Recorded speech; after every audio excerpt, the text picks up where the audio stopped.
Assalamualaikum warahmatullahi wabarakatuh.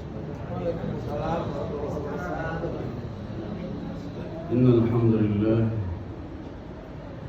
nahmaduhu wa nasta'inuhu wa nastaghfiruh. Na'udzu billahi min shururi anfusina wa sayyiati a'malina. Man yahdihillahu fala mudilla lahu ومن يضلل فلا هادي له. أما بعد يا أيها الذين آمنوا اتقوا الله حق تقاته ولا تموتن إلا وأنتم مسلمون. يا أيها الناس اتقوا ربكم الذي خلقكم من نفس واحدة وخلق منها زوجها وبث منهما رجالا كثيرا ونساء واتقوا الله الذي تساءلون به والأرحام إن الله كان عليكم رقيبا. يا أيها الذين آمنوا اتقوا الله وقولوا قولا سديدا يصلح لكم أعمالكم ويغفر لكم ذنوبكم ومن يطع الله ورسوله فقد فاز فوزا عظيما. عباد الله، فإن أصدق الحديث كتاب الله عز وجل وخير الهدي هدي محمد صلى الله عليه وسلم وشر الأمور محدثاتها وكل محدثة بدعة وكل بدعة ضلالة وكل ضلالة في النار. Jemaah Masjid Islam Al-Afman, semoga senantiasa diberikan anugerah nikmat yang tiada terhingga, sehingga Allah Azza wa Jalla menuntun kita, memberikan taufik kepada kita untuk tidak beranjak dan menetap di masjid sembari menantikan salat Isya. Semoga Allah Azza wa Jalla menuliskan bagi kita pahala i'tikaf di menit demi menit, detik demi detik yang kita lalui insyaallah. Tema yang kita angkat pada kesempatan yang mulia ini merajut persaudaraan. Maknanya adalah yang kita dapati di kehidupan kita berupa salah satu daripada sebab-sebab kebahagiaan hidup kita di dunia adalah tidak ada permusuhan di antara kita. Kita saling menghargai, saling menghormati, bagaimanapun status sosial kita masyarakat. Maka selain daripada kebahagiaan yang kita cari di dunia ini berupa materi, karena dia juga merupakan sumber kebahagiaan, tidak kalah penting adalah merajut persaudaraan sehingga tidak ada ganjal mengganjal di antara kita. Fenomena yang belakangan ini di hidup kita atau di sekitar kita, itu kita bermusuhan disebabkan hal yang sepele,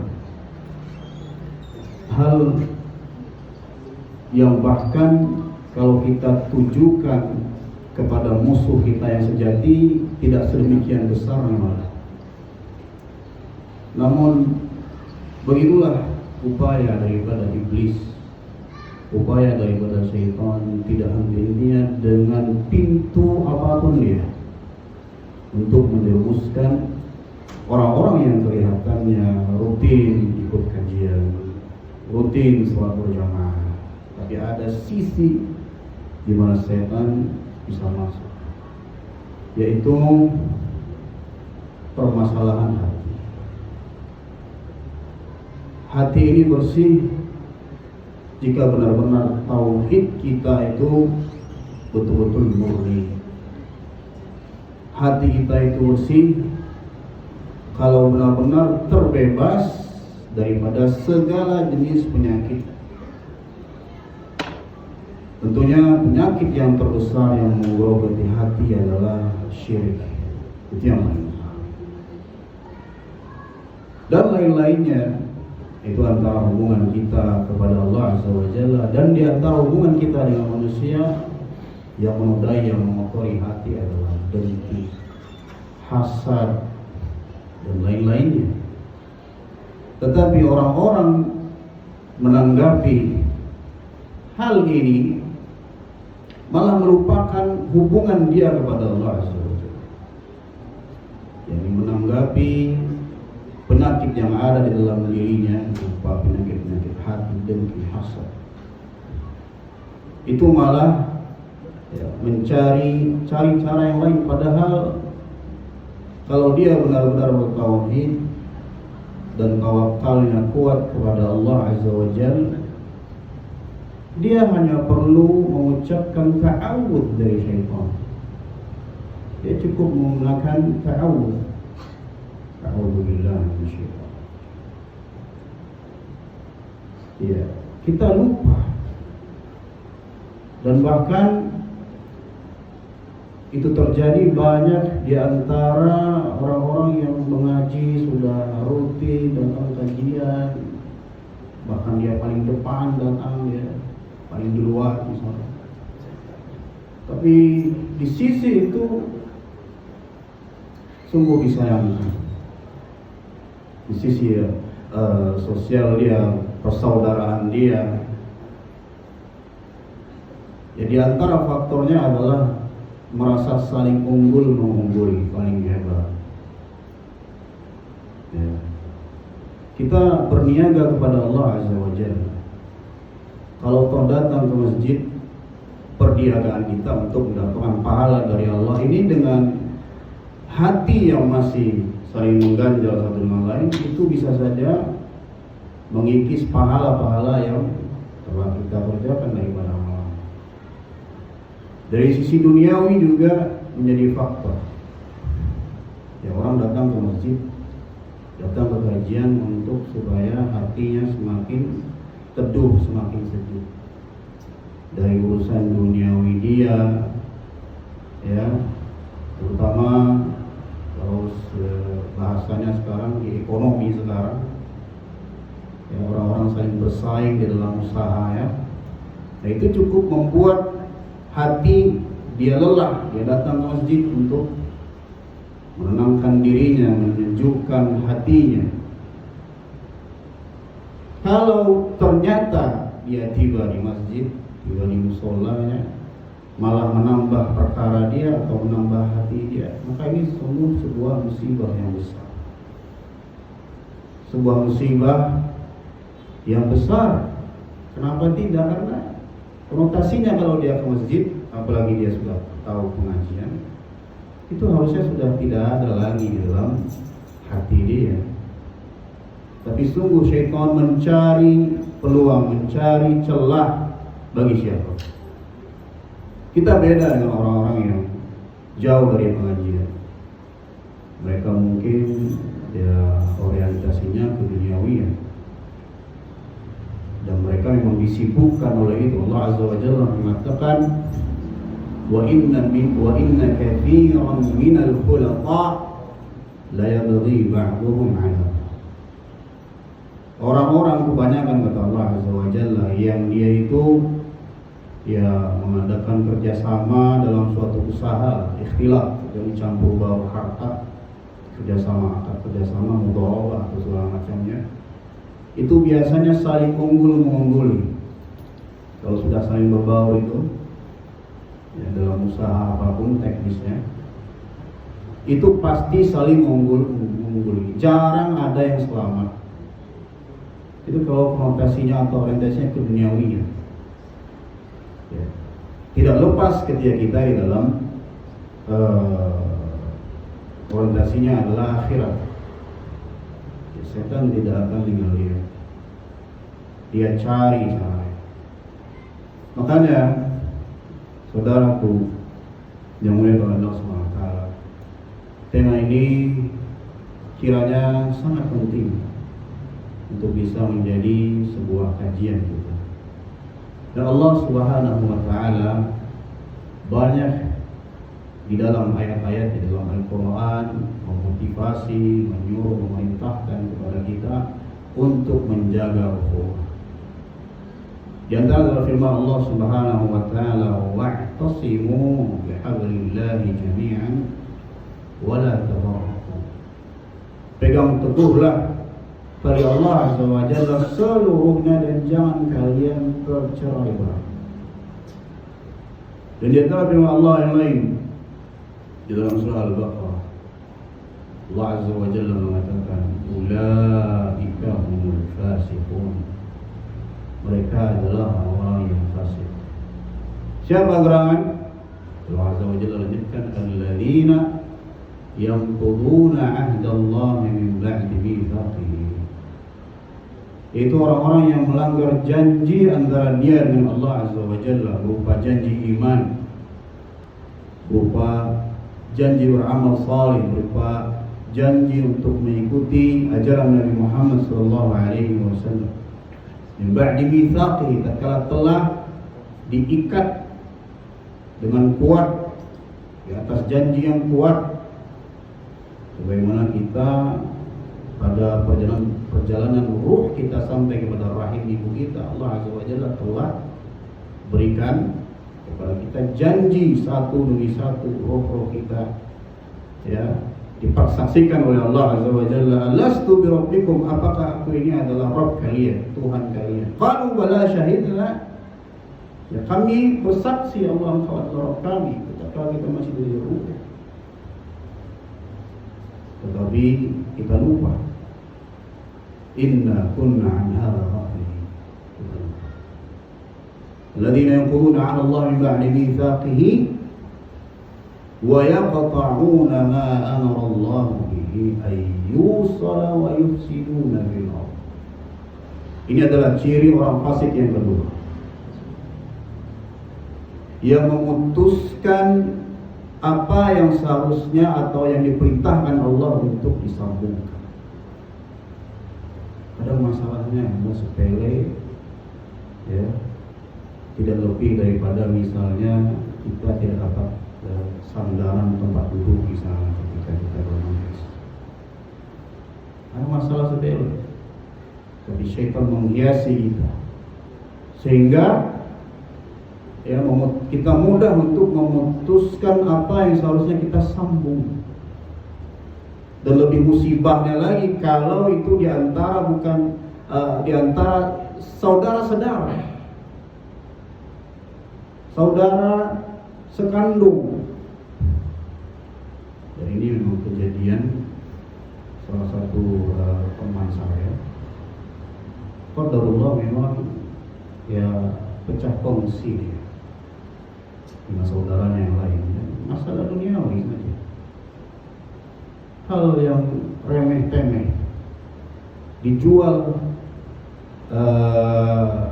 perkara tersebut untuk menahan atau memegang ego masing-masing.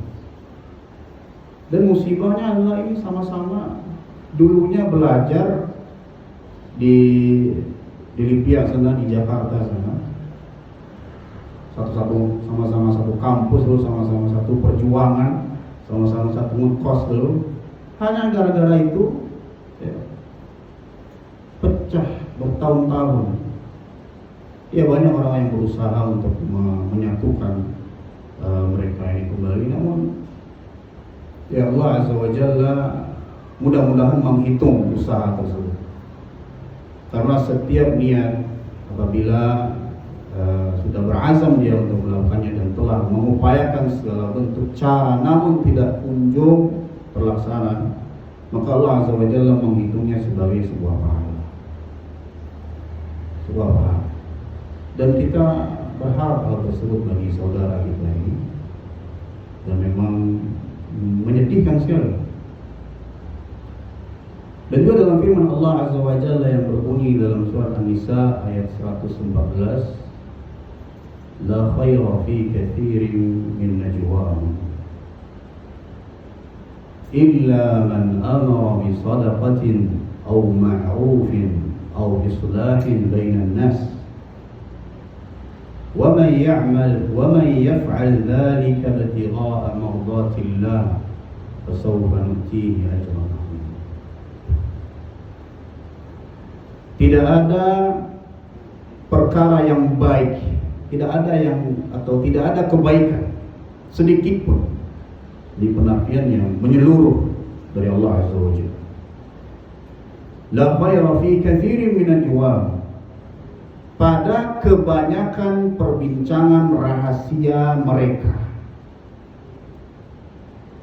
Najwa itu adalah perbincangan rahasia, atau ibaratnya kalau kita artikan secara kasar, obrolan kita sehari-hari di antara teman kita, di antara rekan kita.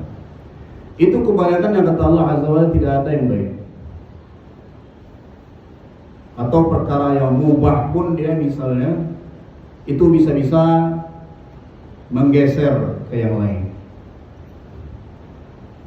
Dan najwa sesuai dengan namanya, pengertiannya, dia sifatnya rahasia, sifatnya tidak ingin orang mengetahui. Ya, kalau misalnya dikhawatirkan, kenapa dia mau diketahui? Karena dikhawatirkan kalau diketahui itu dirinya akan dianggap jelek sama orang lain. Makanya Allah Azza wa Jalla memilih kata najwa di sini. Ya, lantaran demikian konotasinya negatif. Perbincangan rahasia. Walaupun tidak semua pembicaraan rahasia itu jelek. Karena Allah Azza wa Jalla mengatakan di sini katsir, kebanyakannya. Tapi sedikitnya ada yang baik. La khaira fi katsirin min najwa. Ya. Najwa, kalau kita sudah berlebihan di dalam hal mubah, perkara pembicaraan kita awalnya itu adalah perkara-perkara mubah. Hal mubah apa saja boleh kita perbincangkan. Itu rata-rata ya, menyimpang atau bergeser, entah dia ghibah, membicarakan orang lain, ya, atau dia satu lagi namimah. Namimah ini luar biasa besarnya dosanya, memisahkan antara dua saudaranya, walaupun dia sebenarnya berniat untuk menyampaikan kebaikan atau berusaha untuk islah di antara kedua belah pihak. Namun masalahnya dia sendiri sebenarnya sedang terlibat di pihak ketiganya dari antara dua orang ini.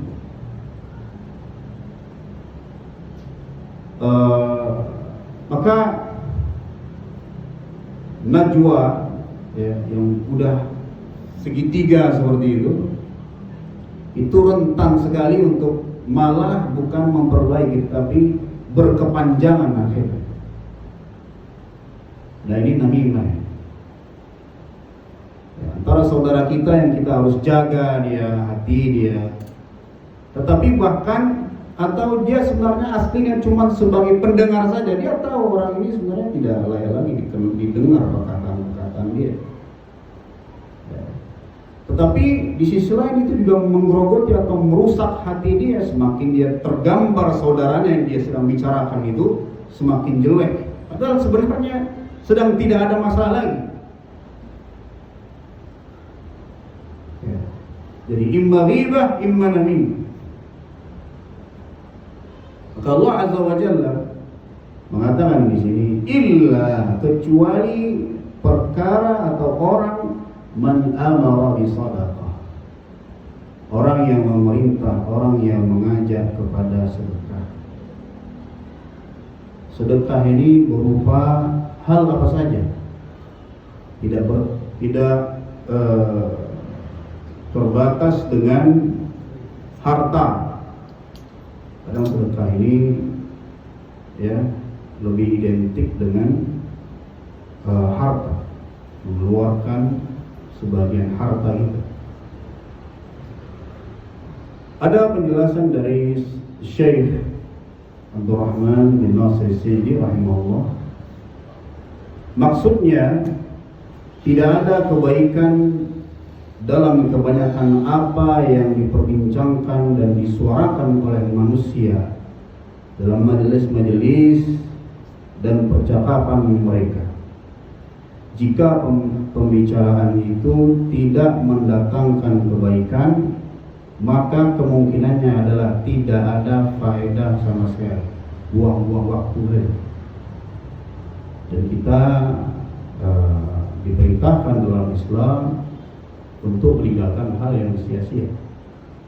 Min husni islamil mar'i tarkuhu ma la ya'ni. Di antara kesempurnaan keislaman seseorang adalah meninggalkan apa yang tidak berfaedah sama sekali sama dia,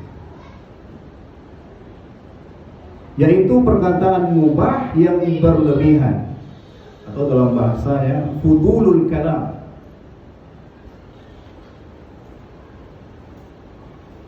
atau berupa keburukan dan bahaya yang murni, seperti ghibah menggunjing, namimah adu domba, ejekan, olokan, kebohongan, dan lain-lain. Kita kadang ketika ngobrol itu ya ingin ngobrol saja, ya, asal keluar lafaz suara, padahal bisa jadi itu bohong. Ingat, Nabi SAW pernah mengatakan, kafa bil mar'i kadiban an yuhadditha bi kulli ma sami'a. Mendengar itu terpuji, kita mendengar orang lain berbicara lagi. Tetapi yang tidak terpuji adalah setiap kita mendengar sesuatu, kita omongkan ke orang. Jadi Nabi SAW mengatakan kafa bil mar'i kadiban. Barometernya adalah, barometer seseorang itu pendusta atau pembohong. Dia setiap apa yang didengarnya itu dia kasih tahu orang lain, dia jadikan bahan semuanya. Dan lain-lain, yaitu perkataan yang haram dalam seluruh jenisnya. Kemudian beliau melanjutkan, kemudian Allah Jalla wa'ala mengecualikannya dengan berfirman, illa, kecuali. Jadi tidak ada kebaikan dalam kebanyakan pembicaraan rahasia, kecuali illa man amara bi sadaqatin, yakni kecuali pembicaraan rahasia orang yang memerintahkan sedekah, baik berupa harta fisik atau ilmu luar biasa itu, ya, faedah yang sangat besar, atau bentuk manfaatan apa. Di sini kita perhatikan sebuah hadis dari Nabi SAW berupa sedekah selain harta.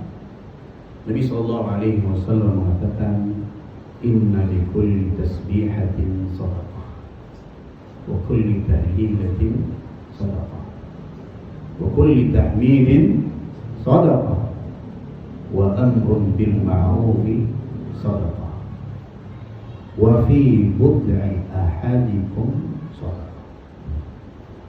Setiap tasbih yang kita ucapkan adalah sedekah. Setiap takbir adalah sedekah. Setiap tahlil adalah sedekah. Amar ma'ruf, menyuruh kepada kebaikan, adalah sedekah. Nahi mungkar adalah sedekah. Dan pada kemaluan salah seorang di antara kalian terdapat sedekah. Jadi sedekah tidak hanya terbatas pada sedekah harta saja. Sedekah mencakup sedekah harta dan sedekah ilmu.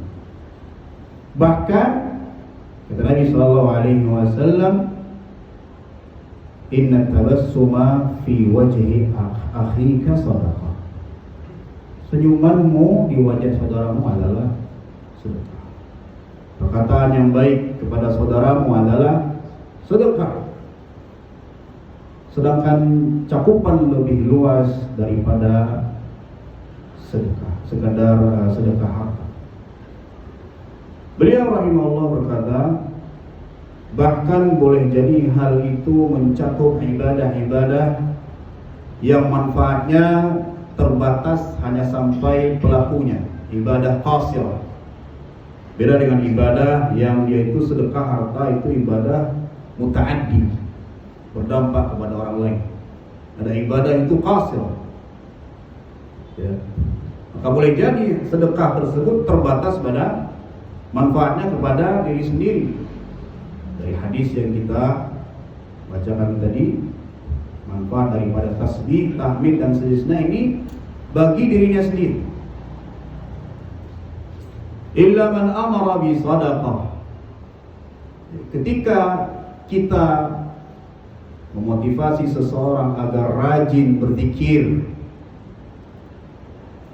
lalu kita mengajarkan zikir-zikir kepadanya seperti zikir pagi, zikir petang, adab-adab sebelum tidur, zikir masuk rumah, keluar rumah. Ya, ketika kita mengajarkan hal itu kepadanya, maka dengan perbuatan apa kita merintahkan? Kita telah memerintahkannya dengan sedekah secara tidak langsung. Ya. Kita telah memerintahkannya dengan sedekah sebagaimana sabda Nabi SAW, inna bikulli tasbihatin shadaqah. Apabila kita motivasi seseorang untuk mengamalkan zikir-zikir, lalu ia mengamalkannya, maka amalan tersebut bernilai sedekah bagi dirinya sendiri. Dan petunjuk kita kepadanya ketika kita memberitahu kepadanya terhadap kebaikan itu, amr bil ma'ruf, terhitung sebagai sedekah dari kita untuk diri dia. Serta kita mendapatkan pahala dari amalan yang ia lakukan berkat saran dari kita, nasihat dari kita, petunjuk dari kita. Karena Nabi SAW bersabda, man dalla ala khairin fa ajruhu mithla man fa'ala. Barang siapa yang menunjuki seseorang kepada suatu amalan, maka pahala yang diamalkan orang tersebut itu kita juga peroleh tanpa mengolah pahala saudara kita. Dan Nabi SAW bersabda, setiap tasbih adalah sedekah, setiap takbir adalah sedekah, setiap tahlil adalah sedekah, amar ma'ruf adalah sedekah, nahi munkar adalah sedekah. Pada kemaluan salah seorang di antara kalian terdapat sedekah, sampai akhir hadis. Beliau berkata, au ma'ruf, dan beliau menjelaskan ma'ruf adalah kebaikan. Ma'ruf ini diambil dari kata mengenal, dikenal. Karena sesungguhnya fitrah atau jiwa kita itu mengenali lebih kebaikan daripada keburukan. Keburukan ini faktor eksternal yang datang menghampiri kita. Itu sudah janjinya iblis, lahuwiyannahum ajma'in, akan kami gelincirkan mereka manusia. Makanya ma'ruf dinamakan dengan ma'ruf itu karena sejatinya diri kita lebih tertaut dengan kebaikan. Cuman yang menghalangi kita, imma dengan kotornya hati kita, yang senantiasa dihalang-halangi karena kurang tawakal itu tadi, bertawud kepada Allah Azza wa Jalla daripada setan. Kata beliau rahimahullah, ma'ruf adalah kebaikan, ketaatan serta segala hal yang dinilai baik oleh syariat dan akal. Allah Azza wa Jalla berfirman, au ma'ruf, mencakup seluruh pintu kebaikan dan kebajikan. Beliau berkata, jika amar ma'ruf disebutkan secara mutlak, jadi penyebutan amar ma'ruf ini dimutlakkan tanpa ada takyidnya atau pengikatnya dengan sifat tertentu. Jadi secara mutlak tanpa diiringi dengan nahi mungkar. Jadi amrun bil ma'ruf saja sebagaimana di ayat ini, illa min sadaqatin aw ma'rufin aw islah, tidak ada nahi mungkarnya, maka kemutlakannya itu mencakup nahi mungkar sekaligus. Kenapa? Dikarenakan meninggalkan larangan-larangan juga termasuk bagian dari ma'ruf, dan ini yang kita lupakan. Di antara ibadah itu adalah bukan mendapatkan saja. Kita mau sholat kan mendapatkan, mencarinya, melaksanakan. Di antara bentuk ibadah juga adalah meninggalkan. Ibadatul turuk, meninggalkan sesuatu yang haram, meninggalkan sesuatu yang dilarang oleh Allah Subhanahu wa ta'ala. Sehingga tidak akan sempurna kata ma'ruf yang ada di dalam ayat tadi kecuali dengan menggandengkannya sekalian dengan nahimu. Sesungguhnya kebaikan tidak akan sempurna dengan meninggalkan, kecuali dengan meninggalkan keburukan. Oleh karena itu para ulama mengatakan at-tahliyah tsumma tahliyah. Tahliyah dulu, pembersihan dulu, berarti kita tinggalkan dulu. Baru kita tahliyah, baru kita menghiasi diri kita. Dan ini caranya Nabi Ibrahim alaihissalam. Dalam Al-Quran Allah SWT mengatakan, innani bara'un mimma ta'malun. Aku berlepas diri dari apa yang kalian lakukan, berupa mengibadati para berhala. Illa alladhi fatarani, kecuali aku beribadah kepada yang telah menciptakan. Jadi ini konsepnya at-tahliyah wa at-tahliyah. Jadi amar ma'ruf di situ mencakup nahi mungkar. Namun apabila disebutkan secara berdampingan, maka ma'ruf ditafsirkan khusus sebagai mengerjakan apa yang diperintahkan, sedangkan mungkar ditafsirkan sebagai meninggalkan apa yang dilarang. Kemudian masuk kepada topik inti sebenarnya daripada judul kita ini, yaitu berupa kata dalam ayat tersebut au islahin bainan nas. Beliau berkata rahimahullah dalam tafsirnya, au islahin bainan nas, dan ini adalah perkara ketiga yang disebutkan dalam ayat mengenai urusan pembicaraan rahasia. Beliau berkata, perdamaian tidak akan terwujud kecuali di antara pihak-pihak yang berselisih dan bermusuhan. Perselisihan, permusuhan, dan rasa saling marah, saling cekcok itu melahirkan keburukan serta perpecahan yang tidak dapat dihitung. Makanya sehari, 2 hari saja, ya, atau sehari saja sebenarnya, itu kalau berlarut, makanya Nabi SAW batasi tidak boleh lebih daripada 3 hari. Karena setelah itu siap-siaplah agamanya itu akan terkikis hari demi hari. Bagaimanakah Nabi SAW mensifatinya? Beliau bersabda, kerusakan hubungan sesama adalah al-haliqah. Mensifati permusuhan di antara sesama itu, Nabi SAW mensifatinya atau menggambarkannya seperti al-haliqah, pencukur. Beliau bersabda, aku tidak mengatakan yang dimaksud ini adalah yang mencukur rambut, tetapi yakni yang mencukur agama. Kita bayangkan permusuhan ini digambarkan seperti al-haliqah, yang mencukur. Maka subhanallah, permusuhan yang terjadi di antara orang-orang yang gemar berbuat baik, gemar ngaji, datang ke masjid rutin, tidak telat dia.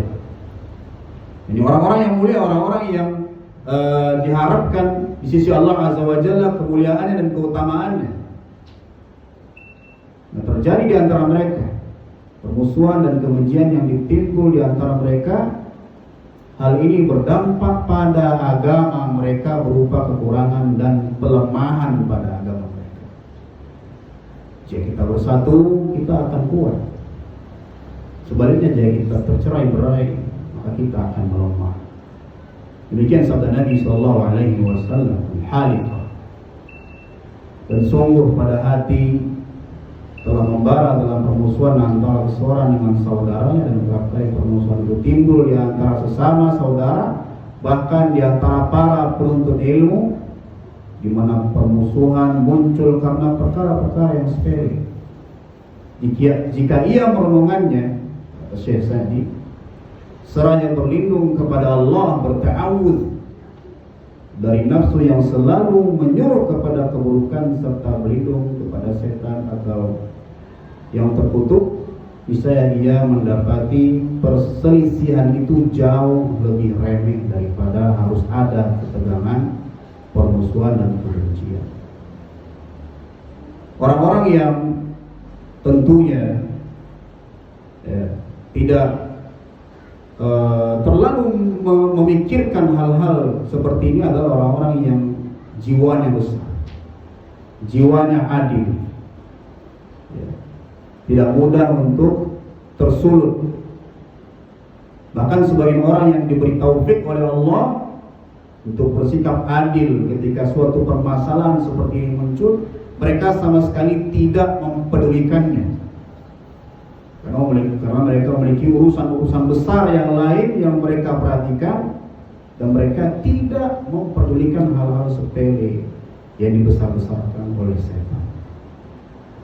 Ada sebuah pengajian khusus asatidz oleh Ustaz Asri membahas tentang perpecahan atau firqah-firqah selain daripada Islam.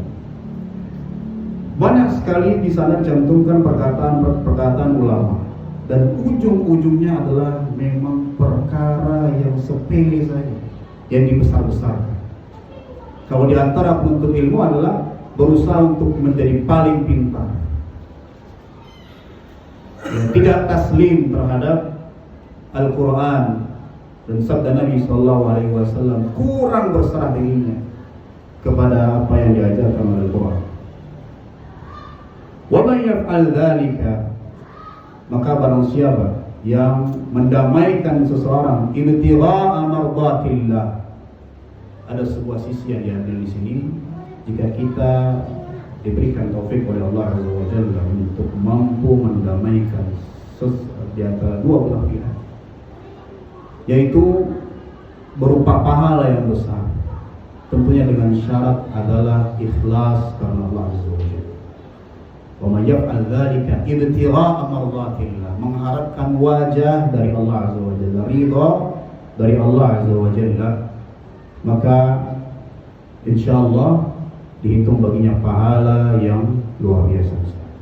Fasawfa nu'tihi ajran 'azim, maka kelak kami akan memberikan pahala yang besar. Dari satu ayat ini diambil kesimpulan bahwasannya illa pengecualian tersebut mengindikasikan sumber kebahagiaan kita di antara menyuruh kepada sedekah, menyuruh kepada yang ma'ruf, dan mendamaikan antara kedua belah pihak. Ini adalah sumber kebahagiaan kita dalam hidup kita, sebelum kita meraih kebahagiaan di akhirat. Semoga Allah Azza wa Jalla memberikan kepada kita taufik dan hidayahnya.